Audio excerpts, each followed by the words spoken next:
തോഷഖാന കേസും ഇമ്രാൻഖാനുമായി ബന്ധപ്പെട്ട വിഷയം പാകിസ്ഥാനിൽ വലിയ അനിശ്ചിതത്വമാണ് ഇപ്പോൾ സൃഷ്ടിച്ചിരിക്കുന്നത്. കഴിഞ്ഞ ദിവസങ്ങളിലെല്ലാം അതിൻ്റെ അലയൊലികൾ ഉണ്ടായിരുന്നു. കഴിഞ്ഞ ദിവസം ഇമ്രാൻഖാനെ അറസ്റ്റ് ചെയ്യാനായി പോലീസ് എത്തിയപ്പോൾ പോലീസിനെ തടയുകയും പോലീസിന് വീടിനകത്തേക്ക് കയറാൻ സാധിക്കാത്ത നിലയിൽ വലിയ പ്രതിരോധം തീർക്കുകയുമാണ് PTI പ്രവർത്തകർ ചെയ്തിരുന്നത്. എന്നാൽ ഇപ്പോഴും പോലീസ് ഇമ്രാൻഖാനെ അറസ്റ്റ് ചെയ്യാനുള്ള ശ്രമം തുടരുകയാണ്. ന്യൂസ് ഡെസ്കിൽ നിന്നും ശരണ്യ ചേരുന്നു. ശരണ്യ, വലിയ പ്രതിഷേധമാണ് ഈ ഇമ്രാൻഖാൻ്റെ വസതിക്ക് മുന്നിലൊക്കെയായി ഈ ഇമ്രാൻ അനുകൂലികൾ കഴിഞ്ഞ ദിവസം നടത്തിയിരുന്നത്. പോലീസിനെ അകത്ത് കയറാൻ അനുവദിക്കാത്ത തരത്തിൽ വലിയ പ്രതിരോധം തീർത്തു. എന്നാൽ ഇമ്രാൻഖാനെ അറസ്റ്റ് ചെയ്യാൻ ഉറച്ചു തന്നെയാണ് പോലീസ് നിൽക്കുന്നത്. അതേസമയം അറസ്റ്റ് ചെയ്താൽ വലിയ തരത്തിൽ സംഘടിക്കണം എന്നാണ് ഇമ്രാൻഖാൻ അണികൾക്ക് ആഹ്വാനം നൽകിയിരിക്കുന്നത്. അത്തരത്തിൽ വലിയ പ്രതിഷേധത്തിനും ഒരുപക്ഷെ പാകിസ്ഥാൻ സാക്ഷ്യം വഹിക്കും എന്നതാണ് സാഹചര്യം. ഇപ്പോഴത്തെ അവസ്ഥ എന്താണ്?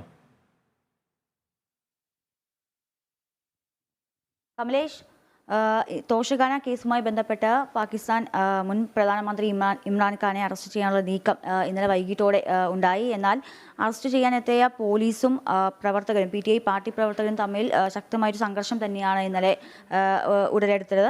കഴിഞ്ഞ ആഴ്ച ഹാജരാകാത്തതിനെ തുടർന്ന് പ്രാദേശിക കോടതി പുറപ്പെടുവിച്ച ജാമ്യമില്ലാ അറസ്റ്റ് വാറണ്ട് IHC സസ്പെൻഡ് ചെയ്യുകയും തുടർന്ന് മാർച്ച് 13-ന് കീഴ്ക്കോടതിയിൽ ഹാജരാകാൻ നിർദ്ദേശിക്കുകയും ചെയ്തിരുന്നു. എന്നാൽ ഇമ്രാൻഖാൻ വീണ്ടും ഉത്തരവുകൾ പാലിക്കുന്നതിൽ പരാജയപ്പെടുകയുണ്ടായി. ഇത് 10 ദിവസത്തിനുള്ളിൽ ഇത് രണ്ടാം തവണയാണ് സ്ഥാനഭ്രഷ്ടനായ ഇമ്രാൻഖാനെ പിടികൂടാൻ പോലീസ് സമൻ പാർക്കിൽ എത്തുന്നത്. അറസ്റ്റ് വാറണ്ടുമായി സമൻ പാർക്കിലെത്തിയ പോലീസിന് നേരെ പാർട്ടി പ്രവർത്തകർ കല്ലേറുണ്ടായി. ഇതേ തുടർന്ന് പാർട്ടി പ്രവർത്തകർക്ക് നേരെ പോലീസ് ജലപീരങ്കി പ്രയോഗിക്കുകയും ശക്തമായ പ്രക്ഷോഭം തന്നെ ഉടലെടുക്കുകയും ചെയ്തിരുന്നു. ഇതിൽ ഇസ്ലാമാബാദ് DIGക്ക് പരിക്കേൽക്കുകയുണ്ടായി. തുടർന്ന് ഏത് നിമിഷവും ഖാനെ അറസ്റ്റ് ചെയ്യുമെന്നാണ് സൂചന നൽകിയിരുന്നത്. പ്രവർത്തകരോട് സംഘടിക്കാൻ ആഹ്വാനം ചെയ്തുള്ള ഇമ്രാൻഖാന്റെ വീഡിയോ സന്ദേശവും ഇതോടൊപ്പം പുറത്തു വന്നിരുന്നു. എന്ത് വില കൊടുത്തും അറസ്റ്റ് തടയുമെന്നാണ് പാർട്ടി പ്രവർത്തകർ അറിയിച്ചിരിക്കുന്നത്. ഇതോടുകൂടി ലാഹോറിൽ ഇന്റർനെറ്റ് സേവനം വിച്ഛേദിക്കപ്പെടുകയുമുണ്ടായി. ഈ മാസം 5-ന് ഇമ്രാൻഖാനെ അറസ്റ്റ് ചെയ്യാൻ ഇസ്ലാമാബാദ് പോലീസ് എത്തിയെങ്കിലും അതിന് സാധിക്കാതെ തിരികെ മടങ്ങുകയായിരുന്നു.